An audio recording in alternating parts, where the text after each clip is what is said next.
Jazeera. Israel will become a pariah over Gaza genocide, UN rights experts say. United Nations rights rapporteurs also slammed the double standards of countries that support Israel's devastating war on Gaza. United Nations human rights experts have warned that Israel risks becoming an international pariah over its genocide in Gaza, suggesting that the country's UN membership could be called into question. On Monday, several independent UN experts decried what they said was Israel's escalating violence and rights violations in Gaza and the occupied West Bank, its disregard for international court rulings, and its verbal attacks on the UN itself. The rapporteurs, who are appointed by the UN Human Rights Council but who do not speak on behalf of the UN, also slammed Western countries' double standards in the devastating war and said Israel needed to face consequences for its actions. I agree with the UN. I think it is unavoidable for Israel to become a pariah in the face of its continuous, relentless, vilifying assault of the United Nations on top of millions of Palestinians. Francesca Albanese, the UN Special Reporter on the occupied Palestinian territories, citing verbal and military attacks on UN facilities in Gaza. Should there be a consideration of its membership as part of this organization, which Israel seems to have zero respect for?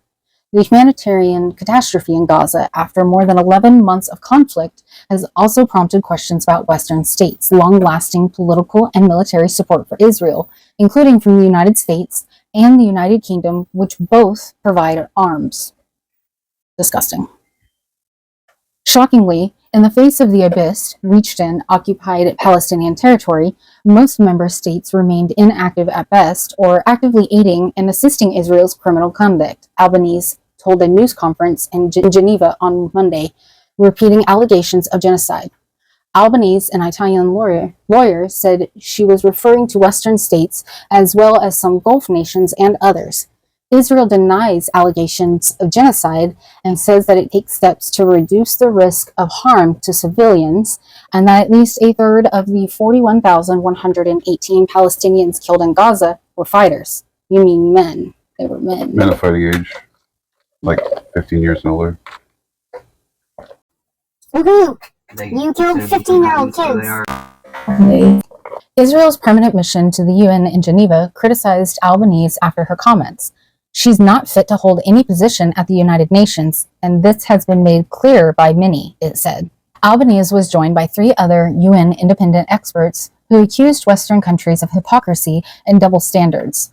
For example, by being more vocal about human rights violations by Russia since its invasion of Ukraine than about Israel's actions in Gaza. I mean, they support Israel's actions. George Katrogalis, the UN Special Reporter on the promotion of democratic and equitable international order, also called for Israel to be held to the same standards as all other countries. He condemned its repeated attacks on critical UN officials or agencies. We cannot anymore stand this kind of double standards and hypocrisy, George told reporters. I hope that it is not going to continue. I trust that the progressive and democratic citizens of Israel would not let their country become a pariah like South Africa had become during the times of apartheid. The experts are among dozens of independent human rights specialists mandated by the UN to report and advise on specific themes in crisis. Their views do not reflect those of the global body as a whole. They do ours. Yeah, I say the Western countries that are supporting Israel, and they shouldn't be, like, we're supporting them with arms. Like, we're supporting them with the means to carry it out. So, like, this is, like, directly aimed at, like, us and, like, the UK and a few other countries, which is good. Every time you pay taxes, when you go to pay taxes this year, just remember what they're putting that money towards. Not towards your schools, not towards your roads, nope, not towards your health care. They're supplying arms for a country to carry out a genocide. That's more important than you. Just think about that. It's an American thing to hate your country. Actually, it's American to criticize your country and its government. The highest form of patriotism is dissent. Thomas Jefferson said that.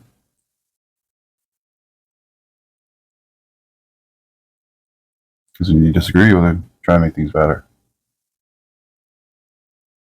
But they've got it so worked out so nicely to where it's just improbable.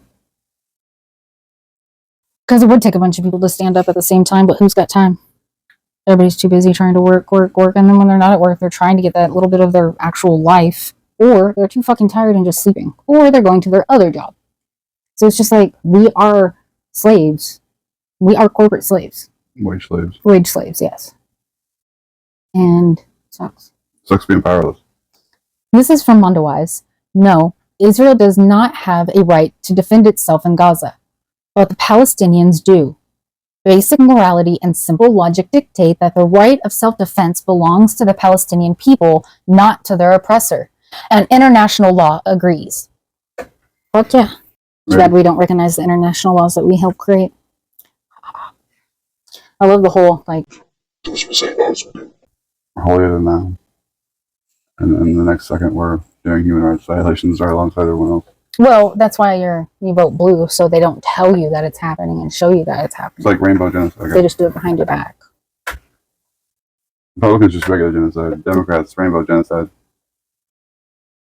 One of the many disturbing revelations that have emerged since the current phase of genocide in Palestine began almost a year ago is the degree to which U.S. and other Western politicians are prepared to dutifully stick to their script provided by Israel and its Western lobbies, whether the script is true or not. A case in point is the often-repeated self-defense canard.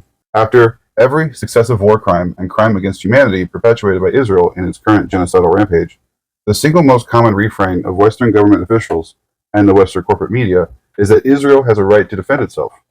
No, it does not. In fact, as a matter of international law, this is a double lie. Israel has no such right in Gaza or the West Bank and East Jerusalem. And secondly, the acts that the self-defense claims to seek to justify would be unlawful even where self-defense applies. The UN Charter, a treaty binding on all member states, codifies key rights and responsibilities of states. Among these are the duty to respect the self-determination of peoples, including the Palestinians, the duty to respect human rights, and the duty to refrain from the use of force against other states. Israel, for the 76 years of its existence, has been repeatedly in breach of these principles. A temporary exception to the prohibition on the use of force is codified in Article 51 of the UN Charter for Self-Defense from external attacks. But importantly, no such right exists where the threat emanates from inside the territory controlled by the state. This principle was affirmed by the World Court in its 2004 opinion on Israel's apartheid wall. And the court found then, and again in its 2024 opinion on the occupation, that Israel is the occupying power across the occupied Palestinian territory. Thus, Israel, as the occupying power, cannot claim self-defense as a justification for launching military attacks in Gaza, the West Bank, East Jerusalem, or the Golan Heights. Imagine like throwing a rock at somebody's face and then being like, I had a right to defend myself. They punch you in the mouth and it's like, You can't hit me back. just like walk up to you. You can't, they didn't say anything. They don't even know you. They just punch you and just be like, what? I had a right to defend myself. Like, well, from what? What are you defending yourself from? or it's not complicated. One side has all the power. They have access to their water, electricity, internet, whatever. And the other side has nothing. And they live in rubble. 15 years just to clear the rubble. And that's before they do the same thing to the West Bank. I don't know. They did that big, they dropped those 2 big bombs and created the big craters on the tent city. That might take extra clean up. It's okay. The U.S. will help them.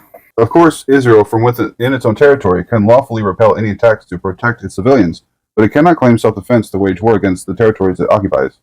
In fact, its principal obligation is to protect the occupied population. In doing so, an occupying power can undertake essential law enforcement functions. But given that the World Court has subsequently found that Israel's occupation of the territories is itself entirely unlawful, even those functions would likely be illegitimate, except as strictly necessary to protect the occupied population and within a short timeline of withdrawal. In its most recent opinion, the court has declared that Israel's presence in the territory violates the principle of self-determination, the rule of non-acquisition of territory by force, and the human rights of the Palestinian people, and that it must quickly end its presence and compensate the Palestinian people for losses suffered. They could never... Even if they stopped, they could never make up for what they've done. They could never make it square, ever. I don't know how we can word that, but they could never compensate them enough. As a matter of law, every Israeli boot on the ground, every Israeli missile, jet, or drone in Palestinian airspace, or even a single unauthorized Israeli bicycle on a Palestinian road is a breach of international law. In sum, Israel's lawful remedy for threats that it alleges emanate from the occupied territories is to end its unlawful occupation, dismantle the settlements, leave the territories, remove the siege, and fully relinquish control to the occupied Palestinian people. Here, international law is a simple reflection of common sense and universal morality. A criminal cannot take over someone's home, move in, loot its contents, imprison and brutalize the inhabitants, and then claim self-defense to murder the homeowners when they fight back. Right? That's a good analogy right there. Yeah, sorry. Thank you, Mondo Wise. Yeah, we were trying. And beyond occupied Palestine, where Israel has a right to self-defense from attacks by other states, it cannot claim the right if the attack is a response to Israeli aggression. Israel cannot attack a neighboring state and then claim self-defense if the state strikes back. To accept such an assertion would be to turn international law on its head. Thus, most assertions by Western politicians and the media that Israel has a right to self-defense are demonstrably false as a matter of international law. The second lie contained in these repeated assertions is the suggestion that a claim of self-defense justifies Israel's myriad crimes. International law does not allow a claim of self-defense to justify crimes against humanity and genocide, nor does it magically overcome the international humanitarian law imperatives of precaution, distinction, and proportionality, or the protected status of hospitals and other vital civilian installations. Yeah, they bomb schools like left and right. Yeah. Hospital. Hamas. It doesn't matter. Fucking international law, dude. Oh, we seen the TikTok about the newborn babies. It would be a shame if something happened to them, huh? Yeah, you're trying to, minimize casualties. Right. Now they're trying to inflict the most civilian casualties they possibly can. Yeah, that's why they have a parade. Or I'm sorry, before they had the little "Let's get the hostages back, take a deal" march, they had a "Please brutalize the hostages more." Yeah, get the prison guards that were raping Palestinian prisoners. They rioted to get them out. Because remember, Israel's the one that's been fucking doing that, not Palestinians. The Palestinian claims were debunked, and the Israeli ones are documented. And the fact that there's people running for office that still claim otherwise just proves how bought out and idiotic. Kamala. That's exactly what I'm talking about. It just shows what money buys. Trump doesn't even talk about that shit, but Kamala does. Like, every chance she gets, she talks about Hamas rape, and Israel has a fucking right to defend itself. Every time he asks Trump, he's just like, finish the job. That's all he says. Yeah. He doesn't even know what's going on. Or he's just like, Russia? Yeah. I'm working on Russia. In addition, the presence of people associated with armed resistance groups does not automatically transform a civilian location or protected structure into a legitimate military target. If it did, the common presence of Israeli soldiers in Israeli hospitals would equally render those hospitals legitimate targets. Attacking hospitals is not an act of self-defense. It is an act of murder. In systematic and large-scale cases of the crime of extermination, genocide. Yeah, I'm just trying to think of how you could, justify bombing a hospital. That's literally shooting fish on a barrel. Yeah. That's all that is. That's where sick and hurt people go. And the elderly. The claim of self-defense does not justify collective punishment. The siege of civilian population, extrajudicial executions, torture, the blocking of humanitarian aid, the targeting of children, the murder of aid workers, medical personnel, journalists, and the UN officials, all crimes perpetrated by Israel during the current phase of its genocide in Palestine, and all shamelessly followed by claims of self-defense by Israeli defenders in the West. Thus, every response of a politician or complicit corporate media voice to an Israeli crime that begins with "Israel has a right to defend itself" is at once a justification of the unjustifiable and a bald-faced lie, and it should be called out as such. Further, what you will never hear these voices utter is that Palestine has a right to defend itself, even though under international law it absolutely does. Rooted in the UN Charter and in international humanitarian and human rights law, and affirmed by a series of UN resolutions, Palestinian resistance groups have a legit right to armed resistance to free the Palestinian people from foreign occupation, colonial domination, and apartheid. And the world agrees. The UN General Assembly has declared the inalienable right of the Palestinian people and all peoples under foreign occupation and colonial domination to self-determination, national independence, territorial integrity, national unity and sovereignty without foreign interference, and has reaffirmed the legitimacy of the struggle of the peoples for independence, territorial integrity, national unity, and liberation from colonial domination, apartheid, and foreign occupation by all available means, including armed struggle. Of course, all resistance must respect the rules of humanitarian law, including the principles of distinction to spare civilians, but Palestinians' right under international law to armed resistance against Israel is by now axiomatic. Simply put, the Palestinian people have a recognized legal right to resist Israel's occupation, apartheid, and genocide, including through armed struggle, and that since the underlying resistance is lawful, alliances, aid, and support of the Palestinians for this purpose is also lawful. Not only lawful, it's moral. Conversely, as Israel's occupation, apartheid, and genocide are unlawful, support to Israel in those endeavors by Western states is unlawful. Indeed, the World Court has found that all states are obliged to end any such support to Israel and to work to end Israel's occupation. And one more point in the notion of self-defense. History did not begin on October 7th, 2023. In the 1930s and 40s, Zionist colonists traveled from Europe to attack Palestinians in their homes in Palestine. No Palestinian militia traveled to Europe to attack the colonists in their homes in England, France, and Russia. Of course, Jews fleeing European persecution had every right to seek asylum in Palestine and elsewhere, but Zionists had no right to colonize the land and to dispossess the indigenous people. For more than 76 years since, Israel has attacked, brutalized, displaced, dispossessed, and murdered the indigenous Palestinian people and sought to erase them. It has ethnically cleansed hundreds of Palestinian towns and villages, stolen Palestinian homes, businesses, farms, and orchards, and destroyed Palestinian civilian infrastructure. Every Palestinian community has experienced daily assaults on dignity, arrests, beatings, torture, pillage, and murder at the hands of Israel. Survivors have been forced to live under a regime of apartheid and racial segregation, and with a systematic denial of civil, political, economic, social, and cultural rights in their own land.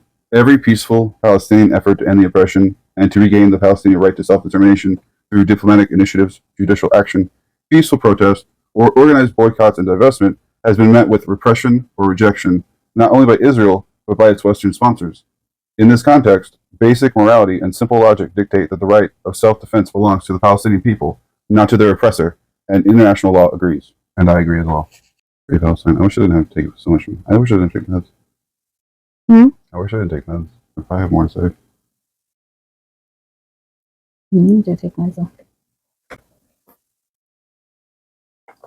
Do Yes. I? Free Palestine. I want to see Netanyahu's. This is from Mondawise. Electoral politics are not the way forward for the Palestine movement. The question of how Palestine activists should engage in electoral politics has split the movement, but the 2024 election season should clarify why they are not an effective strategy for building power. Seldom have causes defined the left within the United States like the fighting for Palestinian liberation. Palestine sits at the intersection of myriad struggles ranging from anti-imperialism, anti-colonialism, anti-racism, LGBTQ plus liberation, labor justice, environmental justice, and more. The struggle, one that has been waged globally for decades, and in the United States, has remained a continuous issue across the political spectrum, an issue plagued with accusations of anti-Semitism, Islamophobia, and deeply ingrained chauvinism. The left has not been spared amid that contention. This is far from surprising. After all, the left in the United States is far from monolithic, nor are those who consider themselves a part of immune from the upholding of colonial rhetoric and belief systems, analytical shortcomings, chauvinism, the list goes on. This is part of what made the Palestinian liberation struggle such a clarifying one. As to be in principled solidarity with the Palestinians is to challenge the very nature of the world system we exist in a way that forces us to re-examine our belief systems, our priorities, and more.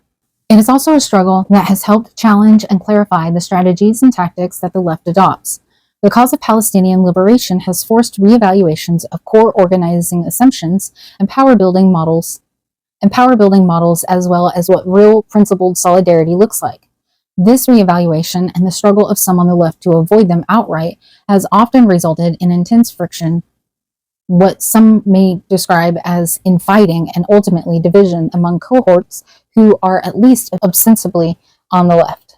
And perhaps a strategic flashpoint that has arisen more than any other is what role, if any, electoral political struggle plays in the broader struggle for Palestinian liberation.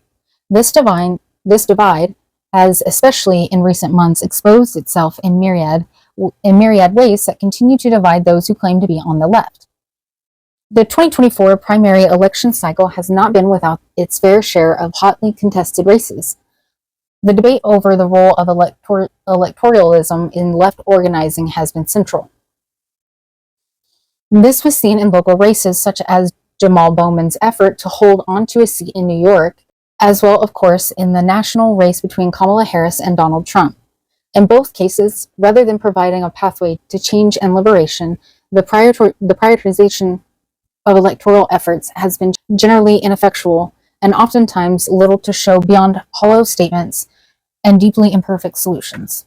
In New York's 16th Congressional District, Jamal Bowman, the former educator turned incumbent congressional squad member, faced off against AIPAC bankrolled challenger George Latimer in what became the single most expensive U.S. House primary in U.S. history. Within this race, the question of how left organizations should engage in electoral politics came to a head at one rally in the Bronx. Just days before the election, a counter-protest aimed at Speakers Bernie Sanders and AOC sparked serious discussions around Palestine and how we would hold political leaders accountable even when they claimed to be on the side of the Palestinian people. Sanders and AOC participation in the rally was met by some with excitement, but also particularly those within the orbit and membership of New York City's Within Our Lifetime, a pro-Palestinian organization that has been a major player in the Palestinian solidarity movement, with criticism and condemnation. A WOL counter-protest calling to flood the Bronx for Gaza was called to show support for Palestine and hold the same progressive politicians who came out to support Representative Bowman accountable. The resulting back and forth between WOL and supporters and others in the U.S. left, including some representing organizations like the Democratic Socialists of America, or DSA, led to a flashpoint, an ugly one at times, that ranged from principled argumentation to smears levied at WOL organizers as they made a very simple demand that Representative AOC and Senator Sanders cease being campaign surrogates for Joe Biden, a key architect of the very same genocide they have claimed to oppose on many an occasion. Those criticizing WOL felt years of intensive campaign work were at risk of going up in smoke and the idea of criticizing these elected officials seemed ludicrous. Why critique only days before the election when WOL could simply wait for the results, hope that Bowman wins, and then make their move? WOL argued that they could not have timed their event at a more strategic time, as this was the moment to leverage their potential political support in exchange for specific demands on Democratic Party figures. If there was ever a time for these imperfect actors to cave under pressure, this was it, and WOL was seizing it. This analysis was lost on many supporters who chose to close rank and defend these elected officials, citing the prospect of a loss of political power within the halls of Congress, power that had been hard fought, which was, even after years of intensive work, very minimal and hardly consistently applied. In the end, electorally focused left organizers were in many instances left scratching their heads, and in condemning WOL were only further isolated from those leading the very cause so many of them had spent months claiming to care deeply about. In this case, electoral power and strategy trumped principled solidarity with the movement, and in a moment we saw the limitations of the very strategy itself, as well as the cold willingness to sideline pressuring imperfect actors for the sake of short-term victories that had no guarantee of bearing fruit.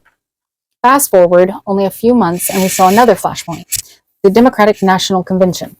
This one came to fruition only after months of bickering among cohorts similar to WOL and electorally focused counterparts who had begun in their own ways defending and supporting the Harris campaign. The reasoning for this support was not monolithic, but could largely be attributed to two factors. The first reason some on the left came to support Kamala Harris was the result of a debate around tactical considerations regarding the hypothetical differences between the Harris and Trump administrations. The conclusion some came to was that organizing conditions may be better with a Harris presidency and perhaps safer for marginalized communities, Palestinians included. This being even as Harris herself, an outspoken supporter of Zionism, continued to be a key player in an administration that to this point has sent over 500 arms shipments to the Zionist entity since October 7th. Disgusting.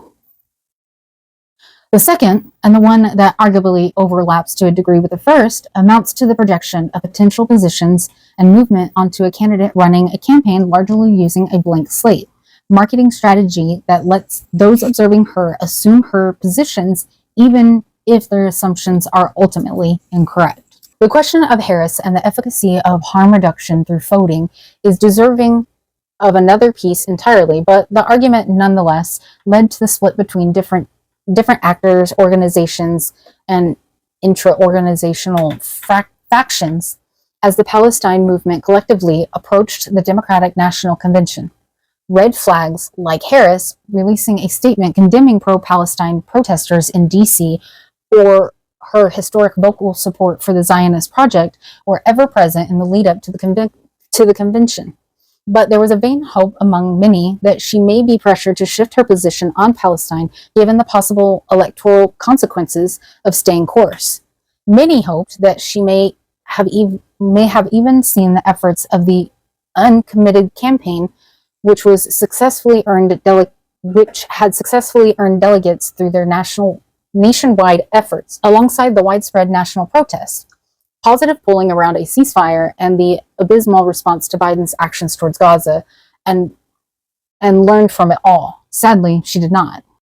The DNC itself made the Democratic Party's position clear throughout the week, with the elevation of family members of an American Israel hostage given front and center speaking time, and the associated refusal to elevate a Palestinian speaker, the total shutting out of the uncommitted delegates, and even the removal of access and accommodations to at least one popular internet streamer who had spent time interviewing uncommitted delegates and admonishing the party over its consistent anti-Palestinian efforts. That was Hassan. Of course they turned Hassan away. They're like, no, don't come in here. They invited him, then I got here. Oh yeah, they gave him a room and everything. And then in the middle of the I got here. Yeah. Kamala Harris's speech, the coup de grace of this reality, touched on Palestine only to offer hollow calls for a ceasefire, only after a call to release Israeli hostages. Before Harris recommitted her full-throated support for the Gaza onslaught, including the continuation of arms shipments. She finished off this brief segment with a note of Israeli atrocity propaganda, which she touted as truth and as reasoning for her ironclad support of colonialism and genocide. Once again, those who had chosen to work to bring change from within the system hit a wall and were forced to face the limitations of the inside electoral strategy for bringing change to conditions in Palestine. That wall, one present within efforts to pressure and extract wins from Harris, the squad, and the system at large, is the problem. This wall is not a bug, but a feature, a defensive element of a system hell-bent on avoiding change of any real kind beyond a narrow threshold. It presents a limitation to organizers who see themselves as being able to build power and make large-scale structural changes through existing institutions and bodies. This is also a reality that should lead those on the left to question the efficacy of electoral politics as a strategy for building power. It is no surprise, then, that Palestine has been the issue to make clear the limitations of such actors in the system they operate in. Palestine represents the tip of the spear of anti-imperialist struggle and is a direct challenge to U.S. interests at home and abroad. The Palestinian liberation struggle has been made into a political hot potato and a system that incentivizes electoral officials to view their options based on the calculations of short-term electoral viability. Principled solidarity ultimately becomes antagonistic to the goal of re-election and even antagonistic to the coalition-building efforts and political maneuvering so many elected officials commit to their counterparts, progressive and otherwise, efforts that allow them to bring home wins in their district. The reality is that even the most well-meaning progressives, by merit of their position within the imperial core, ultimately work towards self-interest and the interests of the imperialists, colonial entity they represent. This often takes the form of political pragmatism in an effort to maintain their place of power and authority within that oppressive system. But it is oppression that is replicated nonetheless.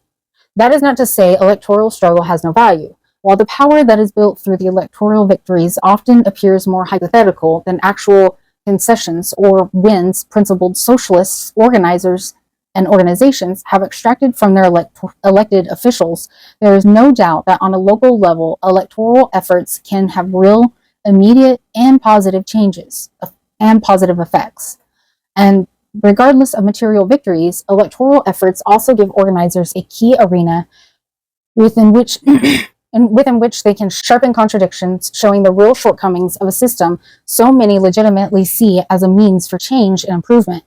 Win or lose, participation in electoral endeavors gives principled organizers a chance to pull the curtains down and show their communities the wall as it exists, and the deep imperfections of even the most progressive political leaders. In regards to Palestine, that is where the true power lies. Principled organizers, by standing arm in arm with the liberation struggle, are exposing the imperialist beast that is the U.S. for all to see as our government continues to bare its fangs to squash dissent and facilitate the murder and suffering of millions for all to see.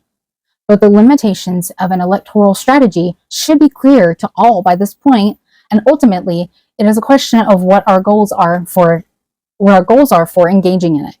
The liberation of Palestine and our collective liberation will not be achieved in the halls of Congress. It's simply impossible to obtain liberation through an institution that is built on genocide, colonialism, white supremacy, and imperialism. But the failures of such an institution that are brought to the forefront through organizers dedicated to showing its real nature will advance the movement, and in the process build real power as we organize for an alternative to our status quo. Organizers across the U.S. have been committing to actions that are bringing us closer to our goals, in spite of these electoral mishaps. Countless organizations and individuals have taken up boycott campaigns in their communities, building ties with those around them as they push to end the sale of Israeli products, creating apartheid-free zones in the places they call home. Some have taken to efforts that pressure the companies complicit in the production and supply of arms to the Israeli military, like that of the Palestinian Youth Movement's Mask Off campaign, or efforts by BDS. My brain still goes to BDSM. There we go. Or efforts by BDS Boston and other organizers to rid Cambridge of a local Elbit facility. Others have also taken to target divestment campaigns against BDS targets like Chevron. This has been bolstered by the efforts of countless rank-and-file union members and organizers who are working to pass BDS resolutions and other pro-Palestine efforts and bring the power of organized labor onto the side of Palestinians. The examples are countless. Kamala Harris, Jamal Bowman, AOC, Bernie Sanders, these people will not be the leaders in any liberation struggle. They are at best occasional, convenient allies and tools, and at worst, oppositional to their very cause we cherish and champion. That's sad about Bernie Sanders, though, because I know he's actually been arrested for stuff too. He actually wanted those changes, but I think at this point he's done it for so long. He's just it's not going to change. I give up. It is on us to stop dying on the hill of coming to their defense and commit to the strategy and tactics that will move us forward. Yeah, see the joke. Vote Joel's time. Vote Joel's time. And vote at the local level. This is from Haaretz. Whether Harris or Trump, the U.S. won't fix Israel and Palestine. Kamala Harris may have won the presidential debate against Donald Trump, but she didn't even try to explain how she would break the impasse on the Gaza war. A Trump presidency would be even more disastrous. The only way out is for Israel itself to want to change direction. That's not going to happen. That's not going to happen. Things change real fast. Well, things can change really fast. They can, but if people are in the streets wanting their people let out for the horrible atrocities that they did to another person. It could have been a very loud minority. But yeah, when you poll Israelis, it's not very... It was one of their largest protests. Yeah. So, fuck them. But yeah, fuck them. Fuck the Israelis. Fuck the Zionist Israelis. Fuck all Zionists. Fuck it. Fuck Zionists. Fuck Zionists. First-term presidents can be terrible at foreign policy. In Bill Clinton's first term, not one but two horrible genocides occurred, in Bosnia and Rwanda. Alongside the U.S. debacle in Somalia, the former governor of Arkansas had little foreign policy savvy. Well, that's because you got someone from Arkansas. What did you expect? George W. Bush also came out of state politics, serving 5 years as governor of Texas. Yeah. September 11th struck early in his first term. In response, he launched the war in Iraq, displaying primitive foreign policy judgment. That war became one of the most disastrous policies in modern U.S. history.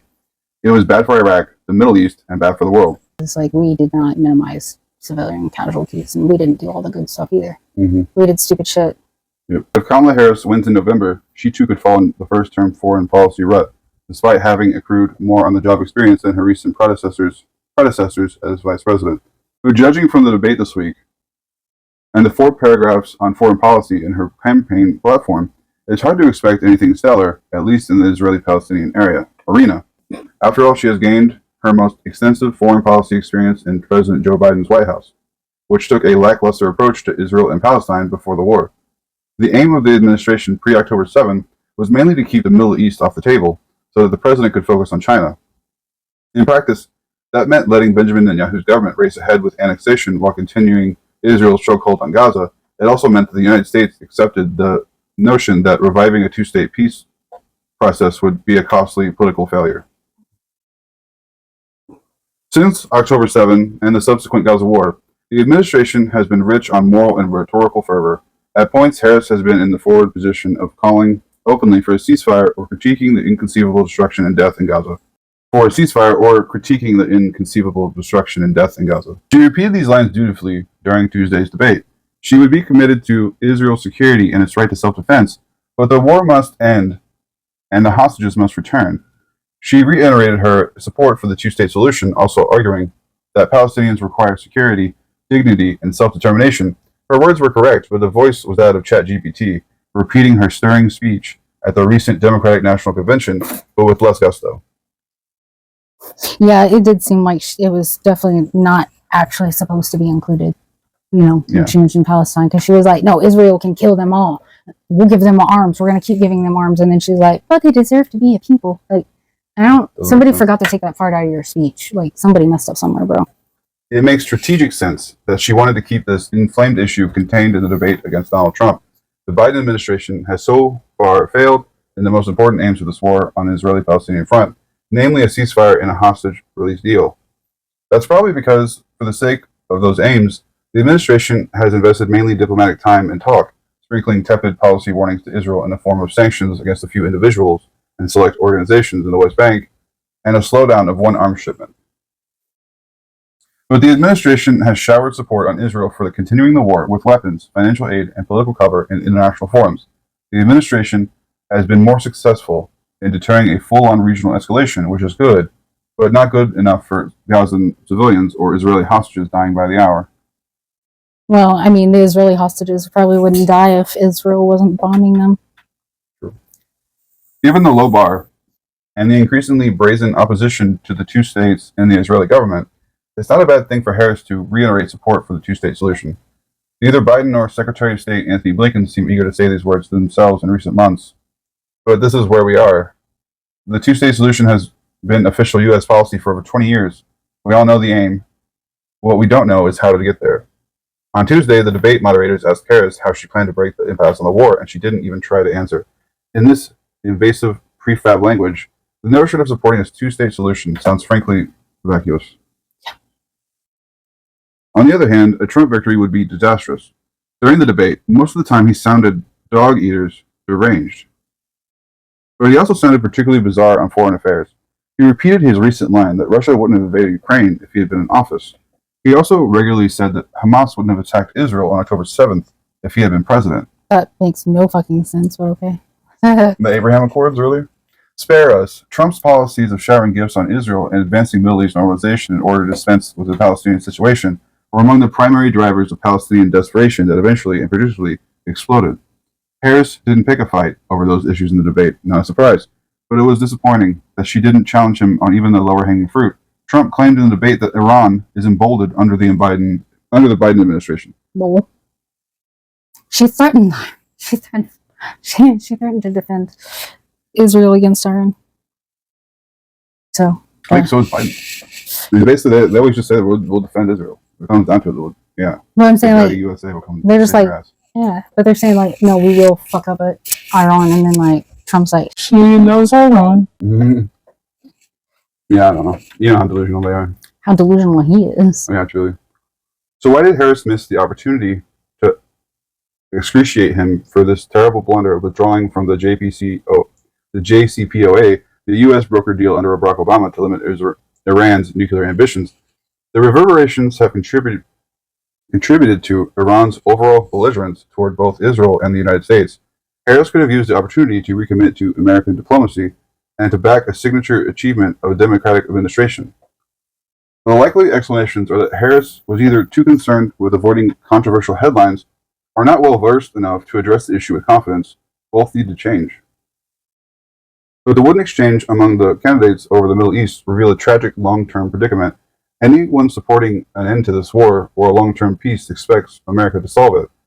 Negotiations for a ceasefire deal have become a disturbing replica of years of barren negotiations for Israeli-Palestinian peace. The U.S. takes the initiative and then the blame, and we all take its role for granted. Israel, under Netanyahu, the party that holds overwhelming power in this conflict, waits passively for these failures or works to ensure them, presumably hoping that the Americans will stop trying at all. Washington insiders have long quoted George W. Bush, who reportedly quipped that we can't want peace more than the parties themselves. Israel has to want to change. Netanyahu is a lost cause, but if there is an opposition worth its name, it needs to rise up and call for an end to the slaughter in Gaza, the return of the hostages through a deal, the de-escalation of the region, a long-term end of the occupation, and Palestinian self-determination.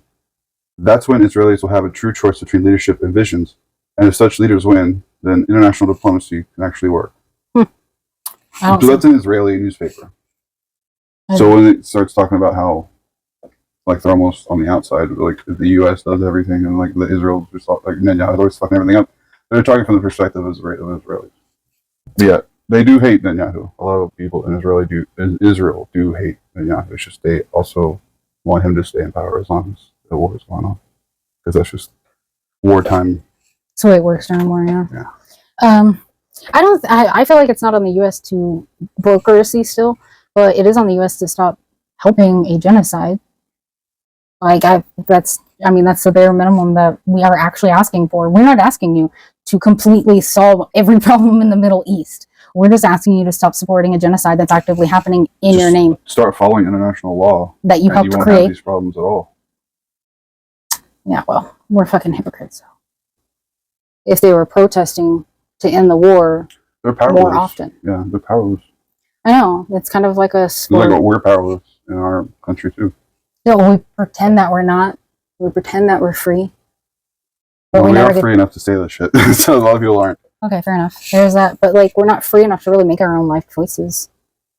You either work or you starve and are homeless. That's not really having a good choice, is it? We worship money and we only value monetary value. So, yeah. And money is gained through inheritance, not through expertise and skills anymore. Another thing. Down with capitalism, up with Palestine.